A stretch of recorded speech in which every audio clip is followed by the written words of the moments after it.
Let's jump to this story. Kari, you said that you're getting the Trump treatment. I got the Washington Post after me. You got the Washington Post after you, and they wrote this. They published this opinion piece. Please, Republicans, don't nominate Kari Lake for Arizona governor. You know what? I as soon as I see that, I put on my They Live sunglasses, and I can see them saying, "Help us, please!" If this woman actually wins and starts going after the establishment. When I see a story that's from the Washington Post, my immediate reaction is, I'm going to do the opposite of what you've asked me to do. It's like they're using reverse psychology. I think I just got endorsed. Listening to them? Yeah, who do they think they are? This is the best endorsement you can get. Washington Post being like, no. Yes, and then our local paper, which is the most liberal rag, west of the Mississippi, is saying, you've got to please, independents, get in there and vote against her. I'm not radical. No. I'm America first. So let me read this portion. It says, you can see this for yourself. Her campaign launch video featured her hitting TVs with a sledgehammer and burning face masks. All right, I'm already digging it. I love it. I mean, yeah. even Show me the sledgehammer. Like whatever your opinion is on masks, it's like, are you telling people like smashing TVs just sounds like entertaining? Sounds like James O'Keefe. I'm smashing the fake news is what I was doing. Her 4th of July celebration rally was held at a gun range where attendees were offered a chance to fire a machine gun. Okay. That's awesome. That sounds so cool. On Monday, she tweeted F, and I cannot stress this enough, JB. It's read F, and I cannot stress this enough, JB. In response to the news that the Justice Department is suing Arizona over its new election law, Lake's outrageous showmanship apparently knows no bounds. The Washington Post was purchased by Jeff Bezos. It is the establishment, mega corporation, nightmare dystopian embodiment. And when they say don't do something, it's the thing you need to do. Absolutely. When I saw that, I'm like, oh my gosh, I think that might push us right over the edge and we'll win. I want to tell you, I hear you talking about the border and America First and these things. And I know deep down there's a lot of people who are probably like, how much of this do you actually mean and how much is just rhetoric? And to be fair, in my younger days, I like when Trump was running, I didn't care. I didn't vote for anybody. But I got to be honest, seeing Trump, seeing Ron DeSantis kind of put the fire back in me where I actually believe that we can win and elect people who are actually going to do what they say they're going to do. I'm absolutely going to do what I say I'm going to do. That's why they're Dr. Evil's newspaper, is that what we call him, Jeff Bezos, Dr. Evil? That's why they're afraid of me. That's why they're going. I've never seen a barrage of negative media, most of it lies, after one person since President Trump. They're so worried about us because they know I can't be bought, I can't be bribed. I mean, I walked away from money. Money means nothing. First of all, they're printing it and they're trying to devalue the dollar and crash the economy. What good is a paycheck? What good is all of that if we don't have a country? We're at the point right now. I used to say the 11th hour. I think we're in the final minutes of the existence of America if we don't get in there and do some really bold, big things. And that's why they're scared to death of me and they're writing these articles because I am going to do what I say I'm going to do. Well, so you have this, what would you describe this as? Like a little poster about your opponent? Yeah. Karen Taylor Robson, Arizona's most liberal Republican. So the one thing that immediately strikes me is anti-Second Amendment. Oh, but she tries to say she's pro 2A. But here's the thing, Doug Ducey, our governor, appointed her to the Board of Regents. That's the governing board for all of our state universities. And while there, she voted to expand these gun-free zones. I don't even call them that. They're sitting duck zones. Our children are sitting ducks in these gun-free zones. Whenever you see gun-free zone, you know that you're not protected. And, let's face it, Arizona's universities are growing. ASU is a big university. I think it's the biggest one in the country now. And they're moving it outside. It used to be just kind of in Tempe. And it's grown. Now they've got a campus in downtown Phoenix. They've got one in Mesa. They've got one all over. And that's great. I'm all for that. But I'm not for walking through downtown Phoenix in an open carry state. I'm carrying my sidearm. I walk across the street to go get a coffee, and all of a sudden I don't have Second Amendment rights. Yeah, that's crazy. And that's what gun-free zones are. And she tries to act like she cares about our Second Amendment. Do people genuinely believe that the criminal who wants to cause harm to someone is going to walk up, the sign sitting there create some kind of force field that stops them from penetrating the street. That would I can't be a get good, in. What's happening? That'd be a good comic to show strip after strip of the guy like prepping for the killing. You know, he's like getting his guns ready. He's loading his guns. He's looking at social media, and then he goes to the place and he sees the sign and he looks all sad and turns and leaves. He just walks away. Well, I think it was Texas again that I saw the sign at a school that said, "We have armed people in this school. Don't come in." I mean, if you're going to come in and try to cause problem, you're going out in either a body bag or a stretcher, but you're not going to come in here and hurt us. And that's what we need, actually. We need armed security.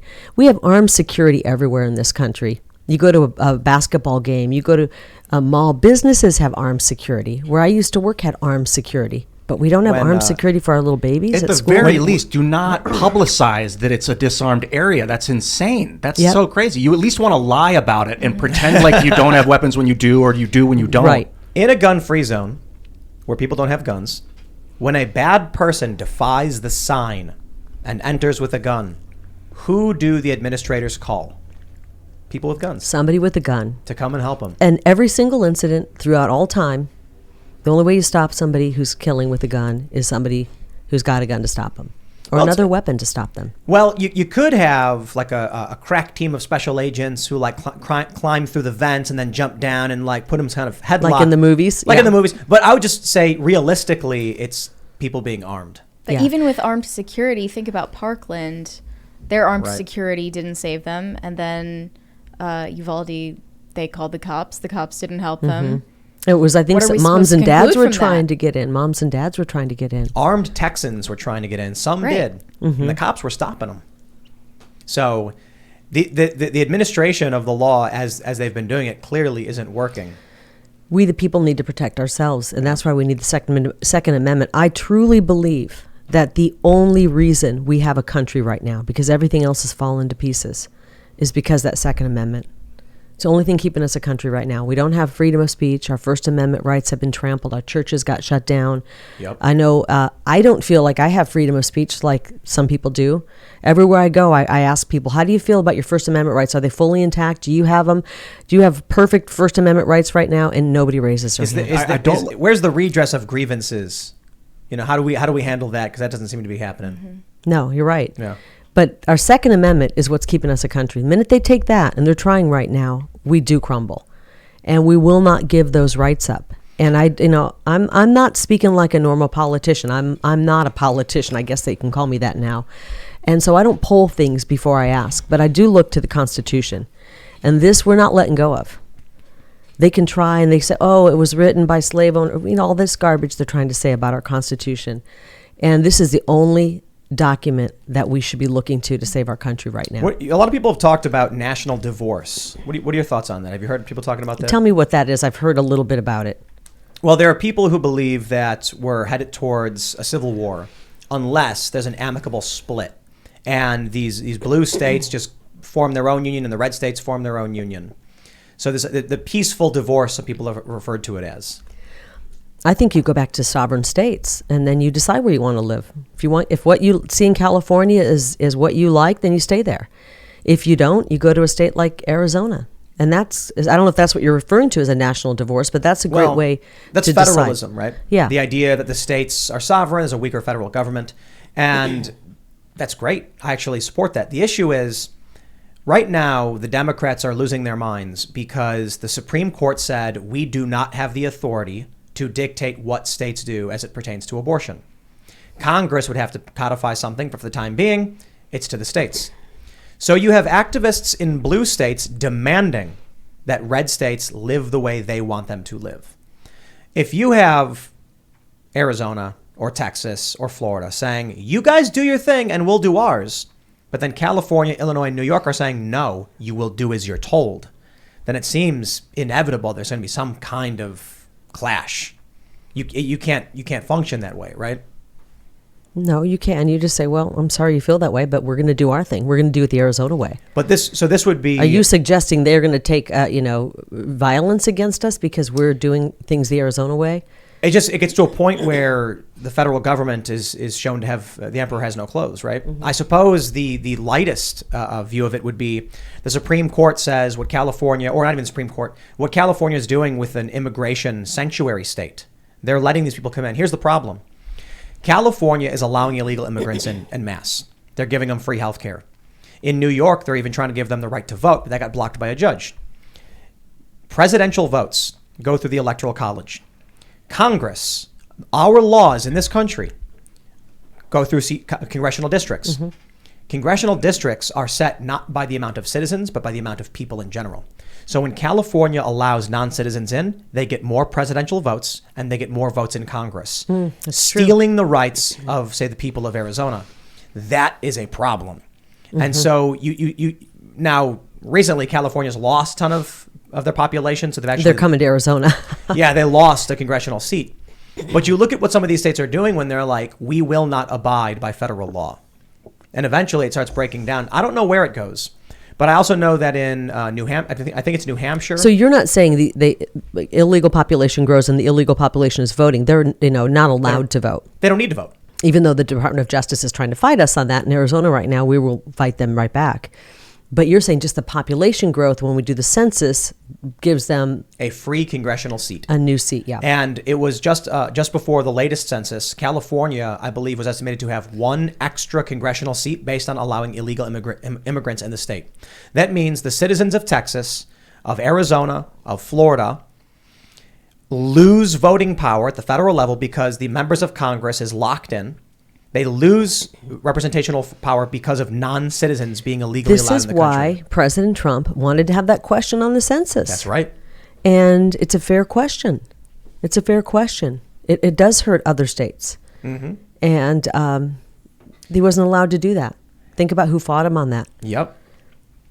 It would be interesting if non-citizens, no matter what state they're in, just add to the whole. So just add to the, so like if every state has 1/50th and then you get 7,000 new immigrants going to one state illegally, it just adds to the 1/50th across the board. No one state gets to benefit from that's the Senate. The non-citizens. That's the Senate. Well, I'm talking about just for congressional seats in general. But congressional seats are, they do the census, and then it increases every time. It's like 770,000 people per district on average or something like that because there's more people. We grew...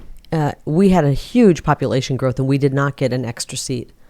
We really expected to get a 10th congressional seat, and we didn't. I still think there was something not quite right about that. People need to understand that California sends how many do they have? Like 35? Is it how many congressional districts do they have? Do you know? I don't know. I don't know. They have a Let's bunch. find out. Look it up. They send somebody get on it. Yeah, they send maybe it's 37.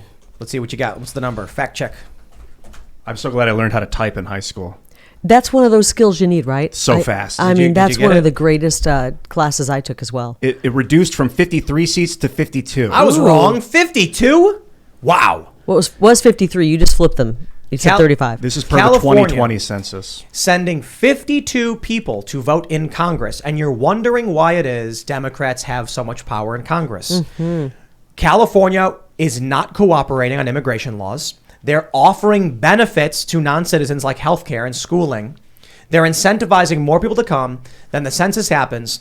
Then they're given an extra congressional seat. They get more voting power by allowing people to come in and break federal law. The federal government can't enforce that law without the assistance of local enforcement, and California won't do it. This is evil, dark stuff. And the point is, at a certain point, the people of any other state are going to say, why did we lose this vote at the federal level on, say, gun control by 1 to California? Those votes came from people who aren't citizens. The people that they're representing aren't even citizens, is what you're saying. Exactly. I think a solution is, I'll reiterate, like if 50 new people go into California that are not citizens, every state gets one of them towards their census. I think the solution is, let's follow our immigration laws. We got plenty of them on the books. We're not following them. And no longer allow illegal immigration. This is pretty basic stuff. Secure the border. President Trump was trying to get us there. Ask those questions on the census so we know how many illegal immigrants are living there. You don't get to count them in that.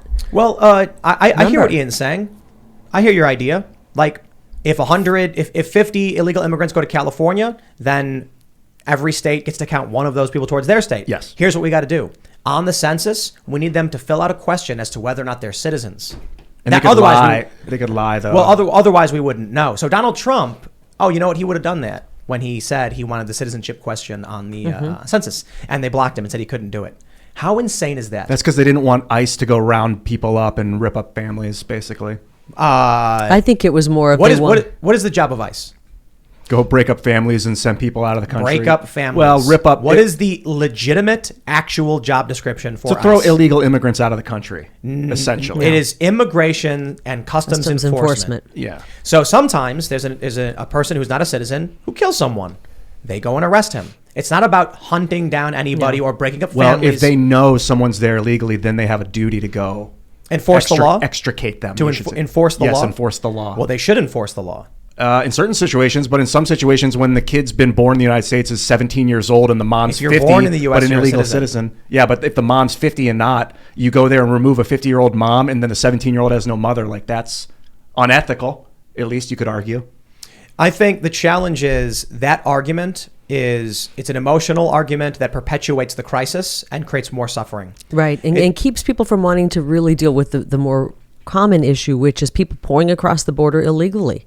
It's like when you concentrate on that, and which really isn't happening, I'm very infrequently, you're missing the boat on what we really need to be doing, which is enforcing our immigration laws and protecting the people of this country. The more people we keep letting in, we're watering down what it means to be an American. We're watering down everything that we're paying into as American citizens. Services are being watered down, and we don't have access to it. We're watering down the job situation for middle-class families. We're competing now for low-wage. The low-wage workers are coming in and bringing our wages down. It's hurting the middle class. Let me give you a scenario, Ian. So there are a lot of memes where people say we could end starvation around the world. We have enough food to feed all starving people. Why aren't we doing it? Because tomorrow they're going to be hungry again. It's not about that. It's that we have the capacity to make enough food to make it so they're never hungry again. Teach a man to fish. Do you know why we don't just go to starving nations and just give them food? Because then they overpopulate. They have kids. And then within a few years, now you have twice as many starving people. And you're like, hey, wait a minute, we increased suffering in the world. So you can't just give food to someone. You got to teach them to grow and sustain their own economies and their own food sources. That's the issue. When you have someone come here illegally to have a kid and try and give them citizenship, to exploit and break the law, it causes pain and suffering and damage. So it's kind of crazy, this idea that people have where it's like a woman, when she was in her 20s, was pregnant, came to the United States and had a kid. The kid is now 7 years old, so the police are going to come and arrest the mother and send her back to Mexico or to Guatemala or whatever. And then they go, you can't do that. She has a kid now. That would cause suffering. And it's like, she broke the law. Like, the people who live here agree with. It's like, there's something about scale that Democrats don't seem to understand, where simply because they don't see it happening, they don't care. What? I have a question. But like, someone broke into your house and then invited their friend in, and their friend would be homeless if you kicked him out. Yeah, sorry, dude, get out. Well, why is the kid of an illegal immigrant an American? Why? 14th Amendment. But what? Is it 14th, I think? Is that redundant now? Like, why? I don't understand. Just because a kid's born on this side of the line. It's actually an exploitation of the Constitution. The original idea around birthright citizenship was to, it was after the Civil War. The Dred Scott decision said that descendants of Africa could not be citizens of this country. After the Civil War, we amended the Constitution with the 14th, I believe it was the 14th that said this, that if you're born here, you're a citizen. This was basically to say all of those people who are former slaves, you're citizens. But it became, if you're born here, you're just a citizen. Like, almost no country does that. Almost none. I think there's like 2 or 3 or something like that. There's an argument to be made that you're calling the anchor babies, that is that you could fight that. That's an offensive term. Well, right? that's what they call it. They come in, if you know border states deal with this problem, like, for example, Yuma, Arizona, their maternity ward's at 125%. Americans aren't really having a lot of babies these days, but people come across the border. They even call it birth tourism. Exactly. You come here, you're 7 months pregnant, you stay a couple months, and you have the baby here, and now you have an American citizen. That's and then there's That's chain why migration. they call that the anchor baby, because it anchors the family here. And there's something called chain migration. In China, there's an industry where they will fly pregnant women because you get dual citizenship. Now your kid's a citizen of the United States. You bring them back to China when they're old enough. When you have a kid here, what they do is, now they're a citizen, they then can file sponsorship to bring other people along. The entire family. No, it's an exploit. It's got to be dealt with. I'm very compassionate towards humans in general, and But that's insanity that you can just let someone. The kid's already. We're talking about Roe v. Wade, and it's a human. It's already a person, according to a lot of these people, anyway. So, like, what's the difference of when it exits the birth canal? I'm trying to find the law. I think it was an 1885 law that talks about that, but I can't think of it off the top of my head. I'm going to look it up. You know, these are questions we have to ask as a country, and we are compassionate people. Americans are. But when are we going to start using our brains? We can't have open borders with people pouring across. Yeah, or we won't have a country. Our citizenship will mean nothing. It'll mean nothing to be an American if we just let people pour in and we don't know who's coming in. And when President Trump said they're not sending their best and brightest, he's right. The stats show thousands of people coming in who are murder suspects, DUI suspects, rape suspects. Some really bad people are coming in. Terrorists are coming in. And I'm not saying everybody who's coming in is a really bad person, but we're allowing really bad people, the cartels, to control our immigration. Can you imagine? These narco-terrorists are in control of our immigration right now. We aren't. Yeah. I'm not comfortable with that. I'm not comfortable with the people coming in, living in a border state. Our streets are not safe. I used to feel safe walking across a parking lot in the middle of the day or at night, and I don't feel safe anymore. Yeah. Thanks for checking out this segment from the Timcast IRL podcast. But if you want to check out the full show live, tune in Monday through Friday at 8 p.m. And if you want more special access content, head over to timcast.com and become a member. Your membership helps sustain this company, keep our journalists employed, makes this show happen, and you will get access to exclusive members-only segments of the Timcast IRL podcast, and there's a massive library to check out. So again, go to timcast.com or tune in Monday through Friday at 8 p.m., and we'll see you all there.